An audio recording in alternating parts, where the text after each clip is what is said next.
বাংলাদেশের ভবিষ্যৎ গণতান্ত্রিক ট্রান্সফরমেশন খুব বড় ঝুঁকির মধ্যে পড়ে যাবে যদি কোনোভাবে এটা প্রমাণিত হয় নতুন যে রাজনৈতিক দল হলো জাতীয় নাগরিক party, national citizens party NCP, সেই পার্টিকে সরকার কোনো না কোনোভাবে সমর্থন করছে এবং সেটা অঘোষিতভাবে।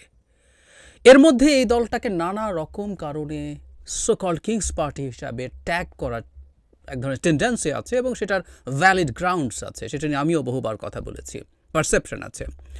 কিন্তু ক্রুড কোনো কিছু যদি দেখা যায়, এমন কিছু যে রাষ্ট্রীয় কোনো সম্পত্তি, রাষ্ট্রীয় কোনো ক্ষমতা ব্যবহার করা হচ্ছে এই দলটাকে সাহায্য করার জন্য, সেটা একটা বীভৎস পরিস্থিতি তৈরি করবে। আমাদের সতর্ক থাকা দরকার। এই দলটা যখন তৈরি হচ্ছে, গতকাল ঘোষণা হচ্ছে, সে ঠিক সেই সময়ই একটা প্রজ্ঞাপন ছড়িয়ে পড়েছিল সামাজিক মাধ্যমে। আমরা সবাই দেখেছি, অনেকেই দেখেছি, আমি আসবো সেই জায়গায়। সেটা যদি সত্য হয়ে থাকে, এটা একটা ভয়ঙ্কর অ্যালার্মিং সাইন। আই রিপিট, এটা একটা ভয়ঙ্কর অ্যালার্মিং সাইন। আমরা সম্ভবত অতটা গুরুত্ব দিয়ে দেখছি না এটাকে, কিন্তু আমাদের এটাকে গুরুত্ব দিয়ে দেখা উচিত। সেই প্রজ্ঞাপনটা দেখার আগে আমি আরেকটা নিউজের প্রতি একটু দৃষ্টি আকর্ষণ করি। হেডলাইন হচ্ছে যুগান্তরে, এরকম সমন্বয়কদের নিরাপত্তা দিতে ডিসিদের চিঠি 9 সেপ্টেম্বর। এখানে তখন ওই সময়টাতে কেন্দ্রীয় সমন্বয়করা বিভিন্ন বিভাগে যাচ্ছিলেন, তখন পুলিশ থেকে ডিসিকে চিঠি দেওয়া হয়েছিল যাতে তাদের নিরাপত্তা নিশ্চিত করা হয়, তাদের প্রোটোকল দেওয়া হয়। মানে ওই সমন্বয়করা কে যে রাষ্ট্রীয় প্রোটোকল দিতে হবে, প্রশ্ন তখন উঠেছিল। এবং এটা আমার ভালো লেগেছে যে সমন্বয়কদের দিক থেকেও তারা এটা চাননি বলে তারা মিডিয়াতে জানিয়েছেন যে এটা পুলিশ নিচ থেকে দিয়েছে। কিন্তু এই যে আমার ব্যাখ্যা হচ্ছে তারা চায়নি। আমার কাছে এটা খুব সঠিক বলে মনে হয় না, কিন্তু তারা অন্তত পরিস্থিতির কারণে সেটাকে ডিনাউন্স করেছেন।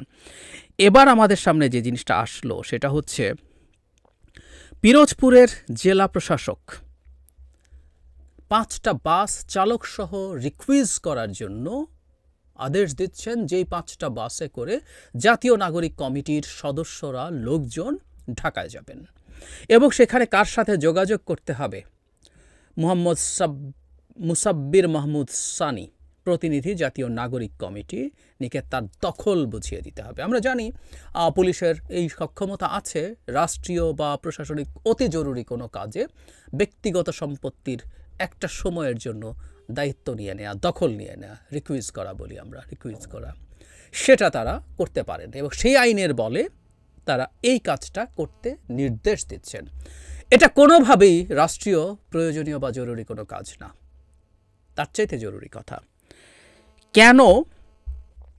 কেন নাগরিক কমিটির সদস্যদের তাদের প্রোগ্রামে আসার জন্য এটা দেয়া হবে? আমি এই প্রশ্নগুলো করছি এটা ধরে নিয়ে এটা জেনুইন কাগজ, এটা নাও হতে পারে, কিন্তু আমি সেই প্রসঙ্গে পরে আসছি। যদি সঠিক হয়ে থাকে, এটা একটা জেনুইন চিঠি হয়ে থাকে, কেন, কিসের ভিত্তিতে এই রাষ্ট্রীয় ক্ষমতা ব্যবহার করা হবে তাদের লোকজন ঢাকায় যাওয়ার জন্য? আমাদের মনে আছে 31 ডিসেম্বর একটা প্রক্লেমেশনের বিরাট হাঁকডাক হয়েছিল, ঘোষণা হয়েছিল। সেদিন একটা ঘোষণাপত্র দেওয়া হবে বলে জানানো হয়েছিল, বেশ টিজার দিয়ে আগের দিন থেকে। সেই প্রোগ্রামের আগেও ঠিক এই একই ধরনের অভিযোগ এসেছিল। সেই ক্ষেত্রে কোনো ক্রুড চিঠি আমরা হয়তো দেখিনি, কিন্তু এবার দেখলাম। যদি সত্য হয়ে থাকে, তার মানে এটা খুব আরও ক্লিয়ার হয়ে যাচ্ছে যে সরকার শুধুমাত্র নৈতিকভাবে না, লজিস্টিক্স দিয়েও এই দলটাকে সমর্থন করছে, এই দলটাকে গড়ে উঠতে দিতে চেয়েছে। বাজারে কিন্তু প্রচুর ফিসফাস আছে, গোয়েন্দা সংস্থা কাজ করছে এই দল তৈরি করার পেছনে, এরকম ফিসফাস আছে এবং এই ফিসফাসগুলো খুব অমূলক তাও না। সুতরাং এই যাবতীয় প্রসেসের সাথে, যেখানে তাদের উপদেষ্টারা এখন রয়ে গেছেন, প্রধান উপদেষ্টার মন্তব্য মিসলিডিং অ্যাটলিস্ট, তিনি যেভাবে বলেছেন সেটাকে কেউ এভাবে ব্যাখ্যা করতেই পারে যে তিনি ছাত্রদের দলের প্রতি শুধু অভিনন্দন জানানো না, তিনি তাদের দলকে সাহায্য করতে প্রস্তুত আছেন বা উনি বায়াসড তাদের প্রতি, এই ধরনের ইন্টারপ্রিটেশন করা যায়। সেই জায়গায় যখন এই ধরনের চিঠি আমাদের সামনে আসে, এটা খুব ভয়ঙ্কর বার্তা দেয়। এই চিঠিটা কি মিথ্যা? তাহলে আমরা পিরোজপুরের জেলা প্রশাসকের ক্লারিফিকেশন চাই।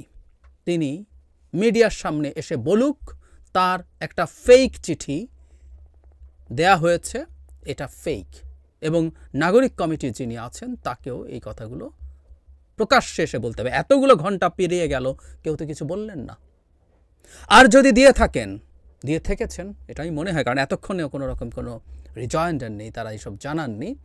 তাহলে কিসের ভিত্তিতে দিয়েছেন? এবং এটা শুধু জেলা প্রশাসক না, এটা সরকারকেও জবাব দিতে হবে যে কিসের ভিত্তিতে নতুন পার্টিতে জাতীয় নাগরিক কমিটির লোকজন যাওয়ার জন্য রাষ্ট্র তার ক্ষমতা ব্যবহার করে বাস দেবে।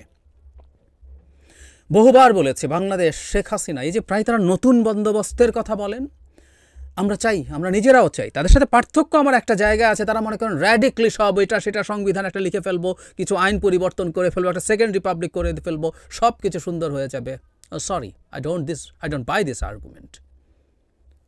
কিন্তু আমাদের একটা নতুন বন্দোবস্ত লাগবে এবং সেটা খুবই গ্র্যাজুয়াল অ্যান্ড স্লো প্রসেস বলে আমি বিশ্বাস করি। আমি মনে করি এটা ওভাবেই করতে হবে। এর বাইরে কিছু করতে গেলে আমাদের এক্সিস্টিং সিস্টেমটাকে আরও খারাপ করে ফেলবো। যাই হোক, নতুন বন্দোবস্ত মধ্যে এগুলো ছিল, এগুলো থাকবে। রাষ্ট্রীয় ক্ষমতা কোনো দিন কোনো দল বা ব্যক্তির জন্য ব্যবহৃত হতে পারে না, কিন্তু এটা হলো। নাগরিক কমিটিকেও এটার ব্যাখ্যা দিতে হবে। আর সরি, নাগরিক কমিটি এখন তো তারা দলই হয়ে গেছেন, নাগরিক কমিটির লোকজন চাচ্ছেন তারা দিক, বা এই দলের প্রোগ্রামে আসার জন্য বলা হচ্ছে, সুতরাং জাতীয় নাগরিক পার্টি তাদেরকেও এটার ব্যাখ্যা দিতে হবে, প্রশাসনকে ব্যাখ্যা দিতে হবে, সরকারকে ব্যাখ্যা দিতে হবে। বলেছিলাম যে এই সরকার যখনই তার এই নিরপেক্ষতা হারিয়ে একটা কিংস পার্টি তৈরি করতে যাচ্ছে, তখন যে ঝুঁকিটা তৈরি হয়, এ ধরনের কিংস পার্টি যখন তৈরি, এবং সরকার সত্যিই যদি এই কিংস পার্টি তৈরির পেছনে কাজ করে, তখন নির্বাচনটা সহি হবে, এই বোধটাও নষ্ট হতে থাকে। এটাই অ্যালার্মিং। ডক্টর ইউনূসের সরকার একটা দল তৈরি করতে যাচ্ছে, তার পেছনে আছে, এবং সেই দলটাকে ক্ষমতায় আনার জন্য নির্বাচন ম্যানিপুলেট করা হতে পারে। এইটা সত্য কিনা ভিন্ন আলোচনা, কিন্তু এইরকম একটা ধারণাও যদি কারোর মধ্যে ঢুকতে শুরু করে, আমাদের সর্বনাশ হয়ে যাবে। সুতরাং এটাকে আমরা ছোট করে দেখতে চাই না, খুব বড় করে দেখতে চাই, এবং আমরা ভবিষ্যতে ভালোভাবে ভিজিল্যান্ট থাকব সরকার কতটুকু সাহায্য এই দলটাকে করছে। ন্যূনতম সাহায্য আমরা কোনোভাবে হতে পারে বলে মনে করি না।